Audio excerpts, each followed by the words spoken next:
என் பேர் கோகுல்ராம். சின்ன வயசுல யோகா பண்ணணுங்கிற ஆசை.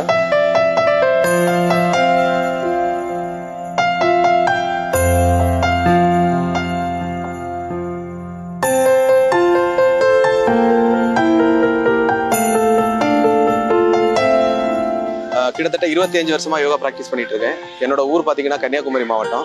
நான் யோகா கத்துக்க பாத்தீங்கன்னா அஞ்சாம் கிளாஸ்ல கத்துக்க ஆரம்பிச்சேன். என்னோட குரு பாத்தீங்கன்னா ஆசனா குரு, அதாவது ஹத யோகா கத்து கொடுத்து பாத்தீங்கன்னா ராதாகிருஷ்ணன் அப்படிங்கிறவங்க. அவர் ரொம்ப எளிமையா வாரத்துக்கு ஒரு நாள் ஒரு இலவசமா கிளாஸ் தான் கொடுத்திருந்தாரு. அந்த கிளாஸ்ல எல்லாரையும் மாதிரி ரெகுலரா கிளாஸ் போயிட்டு இருந்தேன். அதுக்கப்புறமா என்னோட ஸ்கூல் டைம்ல பாத்தீங்க அப்படின்னா நம்ம ஃப்ரெண்ட்ஸ் ஹனுமந்தன் ஒரு ஃப்ரெண்ட் உண்டு. அந்த ஃப்ரெண்டோட சேர்ந்து ஆன்மீக புக்கு படிக்கிறது, யோகா பத்தி டிஸ்கஸ் பண்றது, 24 hours அந்த சப்ஜெக்ட் டிஸ்கஸ் பண்ண வரைக்கும் யோகாவை டிஸ்கஸ் பண்றதா ரொம்ப அதிகமா இருக்கும். ஏன்னா யோகா அவ்வளவு இம்பார்ட்டன்ட். இந்த காலத்துல யோகா வந்து அவ்வளவு இம்பார்ட்டன்ட். நம்ம உடல் ஆரோக்கியம் வந்து எல்லாத்தையும் விட அவ்வளவு இம்பார்ட்டன்ட். ஔவையார் ஒண்ணு சொல்லியிருப்பாங்க, என்ன அப்படின்னா அரிது அரிது மானிடராய் பிறத்தல் அரிது. ஒரு கூன் குருடு செவிடு இந்த மாதிரி இந்த நோய் இல்லாம பிறக்கிறது அதை விட அரிது அப்படின்றாங்க. அதை விட என்ன சொல்றாங்க அப்படின்னா, அப்படி பிறந்தாலுமே அவங்களுக்கு நல்ல அறிவு ஞானம் இருக்கணும் அப்படின்றாங்க. அப்படி இருந்தாலும் பத்தாது அப்படின்றாங்க. அதை விடக்கு என்ன சொல்றாங்க அப்படின்னா, நல்ல தானமும் தவமும் யோகமும் சொல்றாங்க. தானம் தவம் இப்படி நல்ல உடல் ஆரோக்கியமா இருந்தும் எல்லாருக்கும் உதவி பண்ணணும்.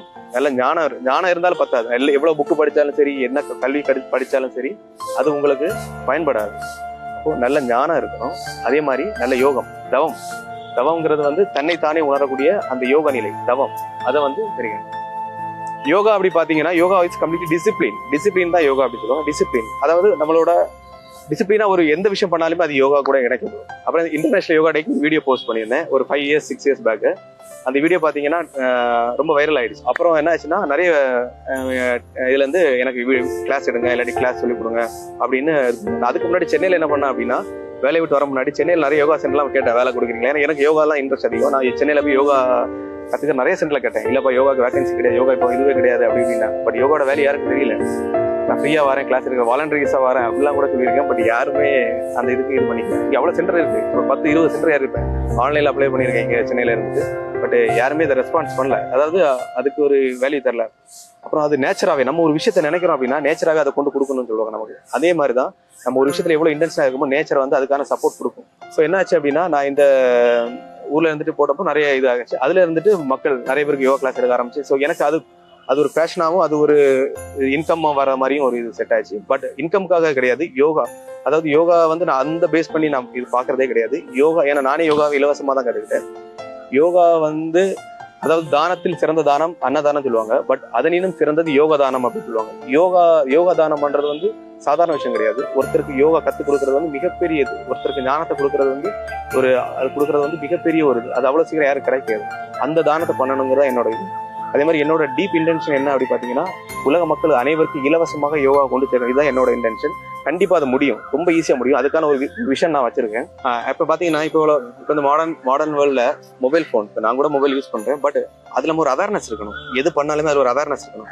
எப்பவுமே மொபைல் போன் எப்படி வச்சு யூஸ் பண்ணிட்டே இருக்காங்க. ஏன்னா கழுத்து என்ன ஆகுதுன்னா ஃபுல்லாவே அந்த நேரம் பாதிக்கப்படுது. இதுக்கு என்ன பண்ணணும்னா, மொபைல் போன் இந்த அளவுக்கு யூஸ் பண்ணிக்கலாம். ஜஸ்ட் சின்ன அவேர்னஸ் தான். அதே மாதிரி அதிகமாக ஃபோன் யூஸ் பண்றவங்களோட கண்ணு இந்த மாதிரி இருக்கும். சீக்கிரமா கண்ணு போற காரணம் அந்த கண்ணு இந்த ஆங்கிள் இருக்கும். ஓகேங்களா? ஸோ என்ன பண்ணா, சாமவி முத்திரான்னு சொல்லுவாங்க. அந்த கண்ணை மேல பார்த்து டெய்லி ஒரு 10 நிமிஷம் ப்ராக்டிஸ் பண்ணலாம். இந்த பயிற்சி பண்ணும்போது என்ன ஆகும்னா, நீங்க உடனே இப்பவே கூட பண்ணி பாருங்க, உங்களுக்கு உடனே அதோட ரிசல்ட் தெரியும். கரெக்டா 1 நிமிஷம் இல்ல 30 செகண்ட் 60 செகண்ட் பண்ணி பாருங்க, அதுக்கு ரிசல்ட் உங்களுக்கு அப்பதான் தெரியும். அவ்வளவு எஃபெக்டிவா இருக்கும். ஸோ இந்த மாதிரி எல்லாத்துக்குமே என்ன பண்றோமோ அதோட ஆப்போசிட், அதாவது எது பண்ணாலுமே அதோட கவுண்டர் போஸோ இல்லாட்டி அதோட கவுண்டர், முன்னாடி வளையறோம்னா பின்னாடி வளையறோம். Every action there is equal and opposite reaction சொல்லுவாங்கல்ல. அதே மாதிரி எந்த ஆக்ஷனுமே அதோட ஆப்போசிட் ஆக்ஷன் என்ன அப்படின்னு பார்த்து அதை வந்து நம்மளே பண்ணிடணும். இந்த மாதிரி விஷயம். அப்புறம் பாத்தீங்கன்னா, இந்த காலத்துல வந்து உணவு வந்து கண்டதையும் சாப்பிட்றாங்க, கண்ட நேரமும் சாப்பிட்றாங்க. அதாவது உணவு வந்து வள்ளலார் என்ன சொல்லுவாங்கன்னா, சித்தர்கள் சொல்லியிருப்பாங்க, வள்ளலாரும் சொல்லியிருப்பாரு, அறவயிறு சாப்பாடு, காவேறு தண்ணி, காவேறு காற்று, இந்த அளவு தான் சாப்பிடணும். ஒரு வயது அந்த அளவு தான் நம்ம சாப்பிடணும். இப்போ உள்ள சாப்பாடு மேல கிரேஸ், எனக்கு அந்த ஃபுட்டு பிடிக்கும், இந்த ஃபுட்டு பிடிக்கும். இது வந்து உடலை வந்து இது ஒரு அடிக்ஷன். என்கிட்ட கத்துக்க வரவங்களுக்கு நம்ம நார்மலா சொல்லிக் கொடுக்குறது சூரிய நமஸ்காரம், பிராணாயாமல பல வெரைட்டிஸா பிராணாயாமா இருக்கு. ஏகநாடி சுத்தி, கபாலபதி, மஸ்திகா அப்படி நிறைய இருக்கு. அது சொல்லிக் கொடுப்பேன். அடுத்து என்ன பாத்தீங்கன்னா, இது நார்மலா சின்ன குழந்தைங்களுக்கு எல்லாம் எடுப்பேன். ஊர்ல ஒரு கோயில் குளம் பக்கத்துல நான் அங்கேயே எனக்கு கிளாஸ் எடுத்துட்டு இருக்கேன். அந்த குழந்தைங்களுக்கு பாத்தீங்கன்னா இந்த மாதிரி எளிமையான ஆசனம் அவங்களுக்கு என்ன வருதோ, பாலாசனா, ஆனந்த பாலாசனா, சக்கராசனா, சர்வங்காசனா, சிரசாசனா, ஸோ இந்த மாதிரி பக்ஷி மோத்தாசனா, சக்கராசனா, அர்த்த சக்கராசனா, ஸோ இந்த மாதிரி ஆசனங்கள் வந்து நார்மலா யூஸ் பண்றது இவங்களுக்கு. பட் தெரப்பின்னு வருவாங்க, ஒரு சில பேர் பேக் பெயின் வருவாங்க, ஸோ அவங்களுக்கு ஸ்பெஷலா ஜனு சிரசாசனா, அடுத்து புஜங்காசனா, இந்த மாதிரி ஆசனா, தனுராசனா, இந்த மாதிரி ஒரு ஆசனாவும் சொல்லுவாங்க. யோகா ஏன் பண்ணணும் அப்படின்னு கேக்குறீங்கன்னா, இந்த உடலும் மனசும் நம்ம தான் கண்ட்ரோல் பண்ணணும். உடலையும் மனசையும் நம்ம தான் கண்ட்ரோல் பண்ணணும். இல்லாட்டி அந்த உடலும் மனசும் நம்மளை கண்ட்ரோல் பண்ணிடும். இது வந்து ரொம்ப இம்பார்ட்டன்டான பாயிண்ட். உடலும் மனசும் நம்ம தான் கண்ட்ரோல் பண்ணணும். மனசு என்ன யோசிக்கணும் நம்ம தான் பண்ணணும். உடல் என்ன பண்ணணும் நம்ம தான் கண்ட்ரோல் பண்ணணும்.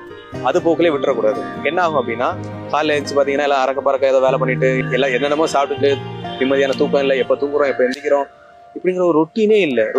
இது என்ன ஆகும்னா, இது 3 வாட்டி பண்ணிட்டீங்கன்னா அப்படின்னா இது நீங்க பண்ண மாட்டீங்க. உங்களோட உடம்பு தன்னாலே என்னென்னமோ பண்ண ஆரம்பிச்சிடும். உங்க மனசு அது பாட்டு பண்ண ஆரம்பிச்சிடும். உங்க மனசு அப்ப நீங்க நிறுத்தணும். நீங்க ஒரு ஸ்டாப்பிங் பாயிண்ட். ஓகே, இல்லடா ஏன் ஓடிட்டு இருக்கு அப்படி நிறுத்து அப்படின்ட்டு ஒரு ஸ்டாப்பிங் பாயிண்ட் வச்சுக்கணும். ஓகே, உங்களை வாட்ச் பண்ணுங்க. உங்களே தான் நீங்க வாட்ச் பண்ணணும். நீங்க வந்து தனி, பாடி தனி, மைண்டு தனி, நீங்க தனி அப்படி நீங்க வாட்ச் பண்ண, அதுதான் அந்த இதுல சொல்லி கொடுப்பாங்க. இதுல சில தியான முறைகள்ல அதான் சொல்லி கொடுப்பாங்க. நான் இந்த உலகத்துக்கு என்ன பண்ணுவேன் அப்படின்னா, என்னால முடிஞ்ச அளவுக்கு இந்த யோகா வந்து எவ்வளவு சிம்பிளா, எவ்வளவு அழகா, எத்தனை பேர் கொடுக்க முடியுமோ கொடுப்பேன். எத்தனை பேருக்கு என்னோட ஒரு ஆளுக்கு யோகா வந்து பண்ணி அவங்க ஒரு விஷயம் கிளியர் ஆகும்போது அதுல கிடைக்கிற சந்தோஷம் வந்து அது வந்து அப்படியே பெரிய விஷயம். அவங்க வாழ்த்துறதுக்காக கிடையாது, அது நம்ம கத்துக்கிட்ட ஒரு காலம் இவ்வளவுக்கு யூஸ் ஆகுது, யூஸ் ஆகுதுன்னு சொல்லும்போது அது எனக்கு அவரு என்ன சொல்றது, அது அவ்வளவு ஒரு ஆனந்தமான விஷயம். அதெல்லாம் அந்த மாதிரி வாழ்நாள் முழுவதும் யோகா கலையை வந்து பரப்பி கொண்டு எல்லாருக்குமே சொல்லிக் கொடுக்கணும். அதுதான் என்னோட ஒரே லட்சியம். அதே மாதிரி அதுல கிடைக்கிற சந்தோஷமே போதுமானது. மற்றபடி எல்லாமே இயற்கை நம்ம கொடுத்துக்கிட்டே தான் இருக்கும். யோகா பண்ணி நம்ம அமைதியா இருந்தாலே எல்லாமே நம்ம வந்து நம்மளை தேடி வர ஆரம்பிச்சிடும். தேடி வந்தாலும் அதை கடந்து நம்ம போயிட்டே இருக்கணும். எதுவுமே எல்லாமே உள்வாங்கி வெளியே தள்ளிக்கிட்டே இருக்கணும். அதுதான் இந்த உலகத்தோட நீதி. மனிதனா பிறந்தா எல்லா விஷயத்தையும் கஷ்டம் நஷ்டம் எல்லாத்தையும் கடந்து தான் வரணும்.